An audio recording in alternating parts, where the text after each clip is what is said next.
काल में एक धर्मदास नामक वैश्य था। धर्मदास अपने परिवार के साथ एक छोटे से गांव में रहता था।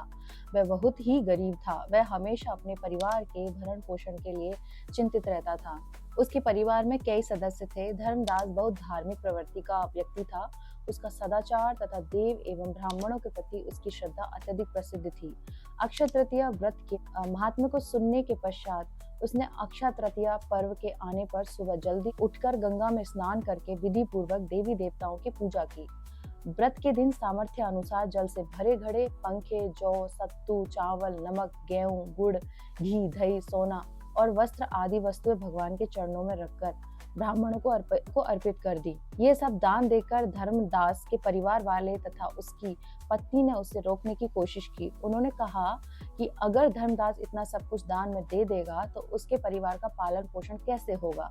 फिर भी धर्मदास अपने दान और पुण्य कर्म से विचलित नहीं हुआ और उसने ब्राह्मण को कई प्रकार के दान दिए। उसने जीवन में जब भी अक्षय तृतीया का पावन पर्व आया, प्रत्येक बार धर्मदास ने विधि से इस दिन पूजा एवं दान आदि का कर्म किया।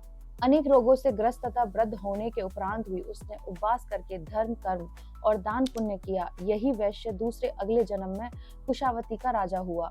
मान्यता है कि अक्षय तृतीया के दिन किए गए दान, पुण्य व पूजन के कारण वह अपने अगले जन्म में बहुत धनी एवं प्रतापी राजा बनता है। वह इतना धनी और प्रतापी राजा था कि त्रिदेव तक उसके दरबार में अक्षय तृतीया के दिन ब्राह्मण का वेश धारण करके उसके महायज्ञ में शामिल होते थे। अपनी श्रद्धा और भक्ति का उसे कभी घमंड नहीं हुआ। वह प्रतापी राजा महान एवं वैभवशाली होने के बावजूद भी धर्म मार्ग से कभी विचलित नहीं हुआ। माना जाता है कि यही राजा आगे के जन्मों में भारत के प्रसिद्ध सम्राट चंद्रगुप्त के रूप में पैदा हुए थे। जैसे भगवान ने धर्मदास पर अपनी कृपा की, वैसे ही जो भी व्यक्ति इस अक्षय तृतीया की कथा का महत्व सुनता है और विधि विधान से पूजा एवं दान आदि करता है, उसे अक्षय पुण्य एवं यश की प्राप्ति होती है। अक्षय तृतीया तिथि की अधिष्ठात्री देवी मां पार्वती हैं। मान्यता है कि इसी दिन उन्होंने इस तिथि को अमोघ फल देने की शक्ति का आशीर्वाद दिया था। इस कारण इस दिन किए गए पुण्य कर्म कभी निष्फल नहीं होते हैं। वैदिक पंचांग के अनुसार इस बार वैशाख माह में 30 अप्रैल को अक्षय तृतीया मनाई जाएगी। अक्षय तृतीया का पर्व हिंदू धर्म में अत्यंत पावन और पुण्यदायी माना गया है। ये पर्व वैशाख मास के शुक्ल पक्ष की तृतीया तिथि को मनाया जाता है। इसे आम बोलचाल की भाषा में अखा तीज भी या वैशाख तीज भी कहा जाता है।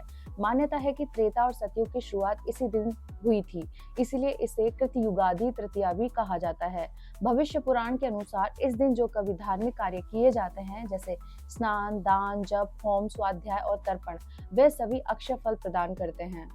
इस तिथि को समस्त पापों का नाश करने वाली और सभी प्रकार के सुखों को देने वाली मानी जाती है। इस दिन परशुराम जयंती भी मनाई जाती है। व्यापार का शुभारंभ हो, गृह प्रवेश हो, विवाह हो या पूजा पाठ, सब कुछ इस दिन करने से अक्षय फल की प्राप्ति होती है। लेकिन यदि कोई व्यक्ति इस दिन अधर्म, अनाचार या कपट करता है तो उसका फल भी स्थायी रूप से बना रहता है। इस दिन संयम, सदाचार और धर्म का पालन करना अत्यंत आवश्यक है। शास्त्रों के अनुसार अक्षय तृतीया का दिन केवल शुभ कार्यों के लिए नहीं बल्कि आत्मशुद्धि और पश्चाताप का भी अवसर है।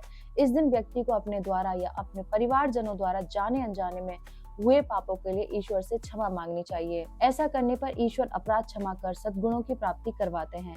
इस दिन अपने दुर्गुणों को भगवान के चरणों में अर्पित कर सद्गुणों की याचना करने की विशेष परंपरा है, जिससे व्यक्ति जीवन में आध्यात्मिक उन्नति करता है।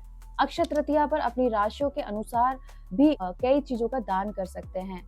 तो अक्षय तृतीया को स्वयं सिद्ध मुहूर्त माना जाता है। इस दिन पंचांग देखे बिना भी विवाह, गृह प्रवेश, वाहन, भूखंड, आभूषण आदि की खरीदारी जैसे कार्य भी किए जा सकते हैं।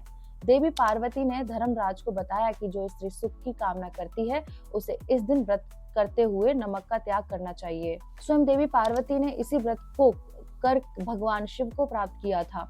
विवाह योग्य कन्याओं को उत्तम वर, संतानहीन स्त्रियों को संतान का सुख और पतिव्रता स्त्रियों को सौभाग्य की प्राप्ति होती है। देवी इंद्राणी को पुत्र जयंत और देवी अरुंधति को महर्षि वशिष्ठ के साथ आकाश में उच्च स्थान इसी व्रत के प्रभाव से मिला। इस तरह से आप अक्षय तृतीया के दिन व्रत रख सकते हैं और मैंने आपको बाकी की जानकारी इसमें दी है। आपको ये जानकारी अच्छी लगी है तो जितने सनातनी हैं उनको शेयर करें और लाइक करें, कमेंट करें और मेरे साथ बोले ओम नमः पार्वती पतये, हर हर महादेव, शिव शंभो।